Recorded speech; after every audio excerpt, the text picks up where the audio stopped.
When I was 9 years old, my grandfather gave me a present. There was nothing extraordinary about it, just a nondescript brown box with my name haphazardly scrawled atop it. Even so, my young self was enthralled by it. I wish he'd never given it to me. Now, Jonathan, before I hand this to you, I need you to make me a promise. Grandpa smirked, holding the parcel just out of my reach. What is it? I huffed, crossing my arms. Grandpa's expression instantly shifted. His jovial demeanor melted, leaving a cold, stern visage in its wake. I'd never seen anything like that before, and it frightened me. Promise me that you won't open this until your 18th birthday. My heart sank. Why was Grandpa dangling a gift in front of me if he didn't want me to open it for another 9 years? But why? I asked, tears welling in my eyes. Look, kiddo, I'm getting old, and I don't know how much longer I have left. I want to make sure that I get this to you before that day comes. This gift, it's special. I want you to be more mature once you open it, so you'll use it wisely, he said, placing a loving hand on my shoulder. But I don't want you to die, Grandpa. I love you. I couldn't contain my sobs any longer. I began wailing, fat, sloppy tears tumbling down my cheeks. Hey now, no need to cry. This is just a precaution, okay? We still have plenty of time together. I know what'll cheer you up. Grandpa grinned that warm, tender smile, cutting off my waterworks. Ice cream. That did the trick. All my worries washed away with a nice big bowl of cookies and cream. That day will always stand out in my mind because, contrary to Grandpa's reassurances, we did not have plenty of time left. He passed away 2 days later. Grandpa died due to complications from a triple bypass surgery he'd had 3 months prior. The stint in one of his arteries didn't hold up. He lost his life in the back of an ambulance just a half a mile away from the hospital. I was devastated. Grandpa had always been such a rock in my life. He was my best friend, my confidant, my life guide, and I was completely lost without him. That month, I cried more than I ever had in my entire 9 years of existence. Grandpa was the first relative I had lost, which only made my struggle for closure that much more difficult. The funeral was a blur. Though I was absolutely crushed, it was nice to see how many people came to pay their respects. I was glad to know that Grandpa was so loved. I found myself alone in my room a lot after that. My eyes would often wander to the brown package. Though I came close on a multitude of occasions, I never opened it. I had to respect Grandpa's wishes. As the years passed on, I gradually forgot about the box. It had migrated to the top shelf of my closet. Soon, it wasn't even an afterthought. My priorities had shifted. Girls, video games, and my growing gang of buddies garnered my full attention. Before I knew it, my 18th birthday was upon me. By the time I was done celebrating with family and friends, I was exhausted. I collapsed onto my bed, sending a small tremor throughout the room. As if on cue, I heard something fall inside my closet. My eyes grew as wide as dinner plates. Grandpa's gift. I bolted to the closet and threw open the door. There it was, lying face down among heaps of dirty clothes. I picked up the box, blowing off the thick layer of dust coating its packaging. My own hastily written name greeted me in black, faded letters. I didn't hesitate. I tore open the gift like a child on Christmas Day. 9 years. I'd waited 9 excruciating years for this moment. My jaw fell open when I laid eyes upon what lay within. Inside, shrouded in wrapping paper, was the most beautiful watch I had ever seen. It was ornately decorated. A glimmering gold band with a matching gold face shimmered up at me. The hands ticked meticulously around 12 elaborately emblazoned numbers. I was in awe. It all began to click. Grandpa wanted me to wait until I was older to open the gift so that I'd take care of it. Younger me probably would have been a bit more careless. I began to fasten the shiny gold band around my wrist when a piece of paper fluttered to the ground at my feet. I set the watch down along with the box and picked it up. Dear Jonathan, happy 18th birthday. I hope that I will be there to celebrate this monumental milestone alongside you, but if I'm not, know that I love you with all my heart. Though I may not be there in person, I will always be with you in spirit. Tears began trickling down my cheeks. Dozens and dozens of memories of our time together assaulted my brain all at once, like some sort of intense collage. I missed him so much. I almost put the paper down and locked the watch away for the night, but I forced myself to continue reading. I have entrusted you with my most valuable possession. It may look like an ordinary wristwatch, but its value is immeasurable. Below, I have included a small list of instructions and rules for wearing the watch. Please be mindful of its abilities and treat it with the utmost care. There is only one of its kind in existence. This watch has the ability to control time. There is a dial on the side of the watch. Pull this dial out to pause time. Turn it backward or forward until you reach your desired point. Then push the dial back in to resume. Use this sparingly. Do not travel forward or backward in time by more than a week. This could have serious implications on the time-space continuum. Do not use the watch for nefarious purposes. You're a good boy, so I know that won't be an issue. But just in case I have to spell it out for you, do not use the watch for the acquisition of large sums of money, sexual favors, or expensive worldly possessions. Read this part carefully. Whatever you do, make sure that the watch does not get damaged. As previously stated, this is a one-of-a-kind item. You do not want to meet the creature charged with fixing it. The price to do so is steep. I'm trusting you with this, Jonathan. Follow the instructions, and you will prosper. Failure to do so will result in rather unpleasant consequences. Reap its benefits wisely. Again, have a happy birthday, grandson. Love, Grandpa. Was this a joke? Maybe Grandpa had some sort of degenerative disease that I hadn't picked up on? There was only one way to find out. I fastened the watch around my wrist. I turned it over a couple times, admiring its elegance. Grandpa sure did have good taste. I held my breath as I reached for the dial. This was it, the moment of truth. I pulled the dial out, and nothing. The watch's hands stopped ticking, but other than that, I didn't notice anything strange. Must just be an ordinary watch after all. I didn't even bother to push the dial back in. I began to trudge downstairs dejectedly. Even if the watch didn't have any supernatural abilities, at least Mum would think it was cool.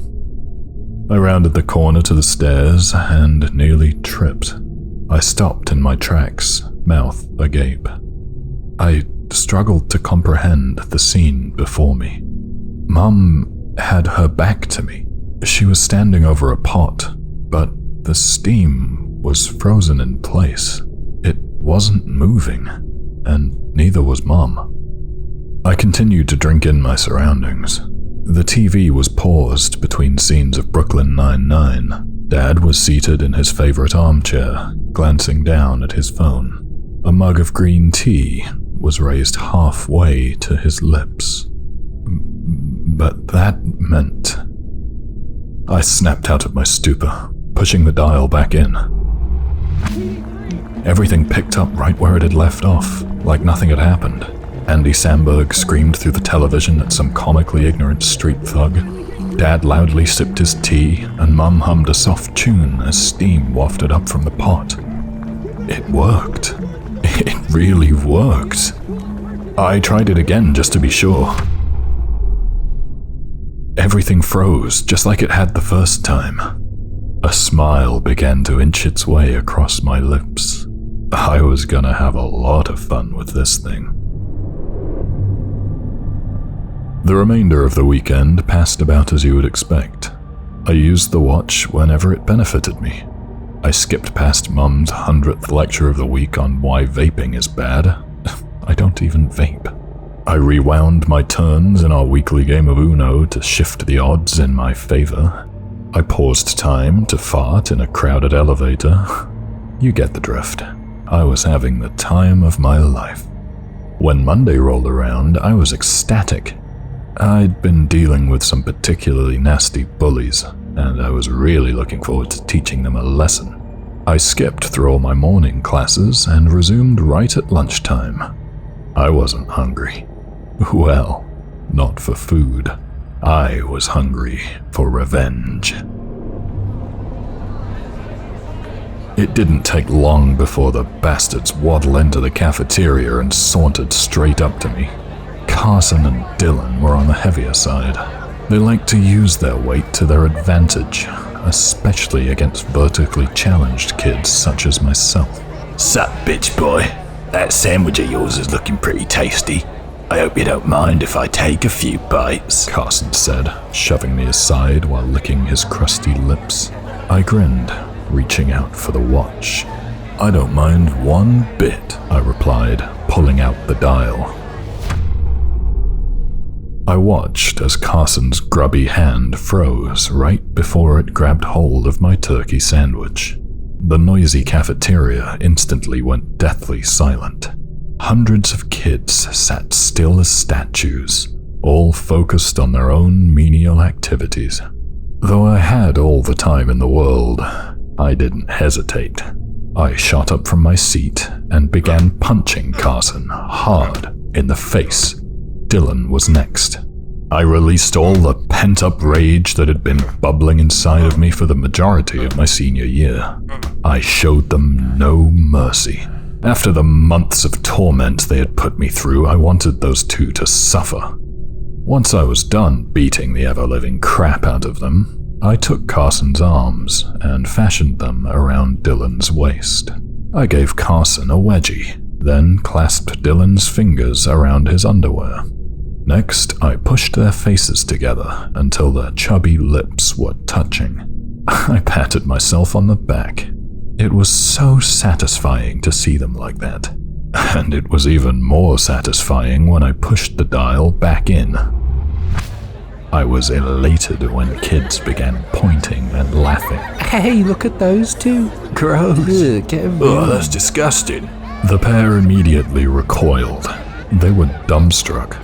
The pure shock on their faces was priceless. My heart raced with excitement as the pain began to sink in. Tears spilled down Carson's cheeks. Dylan placed a hand over his left eye, staring daggers at me with his good one. He leaned in close and whispered into my ear. I know you did this somehow. This isn't over. Ooh, I'm so scared. Are you and your lover gonna kiss me to death? Dylan raised a fist, but thought better of it. He lowered his head in defeat. We'll make you pay. You'll see. The bullies both flipped me off as they turned to leave. They trudged out of the cafeteria, rubbing their bruised faces as kids relentlessly hurled insults at them. I almost felt kind of bad for them. Until I remember how shitty they'd been to me, that is. The rest of my day was going by without a hitch. Thanks to the watch, I had successfully found the answer key to the science test I'd forgotten to study for, and I ensured that I would pass with flying colors. I was shooting my shot with one of the cutest cheerleaders in school when it happened. So, I was thinking, maybe you and I could catch a movie this Saturday. You know, like if you're... Slam. Pain streaked across the right side of my face as I was brutally bashed into a locker. My arms were pinned to my side, and I couldn't move. Sorry, Jonathan. I don't date losers like you, Jenny said as she pretentiously flipped her hair behind her and walked away. I turned my attention to my attackers. What the hell? I had a decent shot with her before you... Smack. A fist connected with my face. I was seeing stars. Shut up. I know it was you. You seriously embarrassed us earlier. I'm gonna kick your fucking teeth in. Carson and Dylan, just as I'd suspected. My heart thumped like a jackhammer in my chest. I couldn't reach the watch. Unless a teacher just happened to walk by, I was screwed. And then, the worst possible outcome played out. That's a pretty nice watch you got there. Maybe I'll take that as a down payment. Carson snickered, reaching for my wrist. No, fuck you. Leave the watch alone, I growled, thrashing wildly to keep it out of his grasp. It was no use. I can see that this watch has a lot of value to you. It'd be a damned shame if something was to happen to it. A wide, manic grin stretched across Carson's lips. My eyes grew wide as saucers. No, this couldn't be happening. Carson grabbed my wrist and began slamming the watch against a locker. He smashed it over and over again. Once, twice, 3 times. I shut my eyes before every blow. And then, the moment I had been dreading. Everything stopped. I slowly forced my eyes open. Time had been paused. I snatched my wrist away from Carson and wiggled out of Dylan's grip.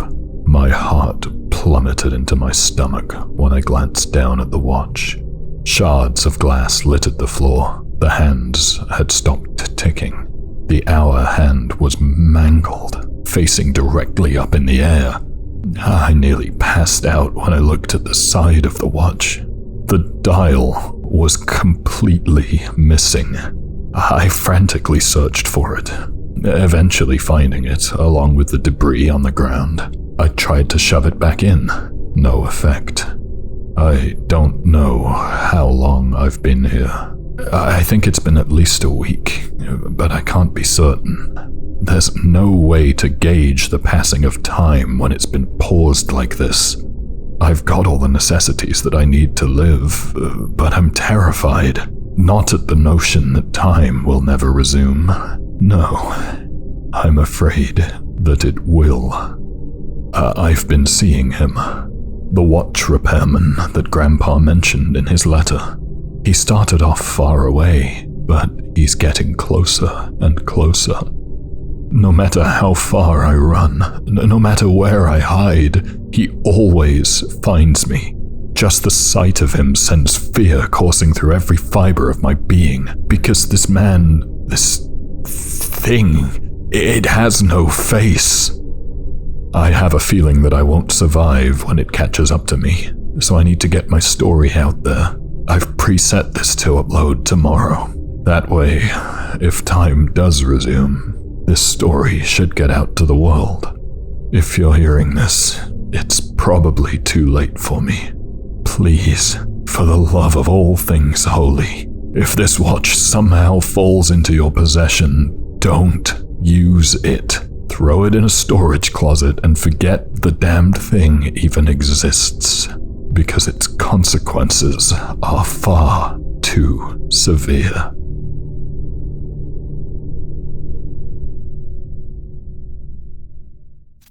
Thank you for listening. If you enjoyed that, please consider subscribing for more. I've been your host, Tom, and until next time, stay sleepless.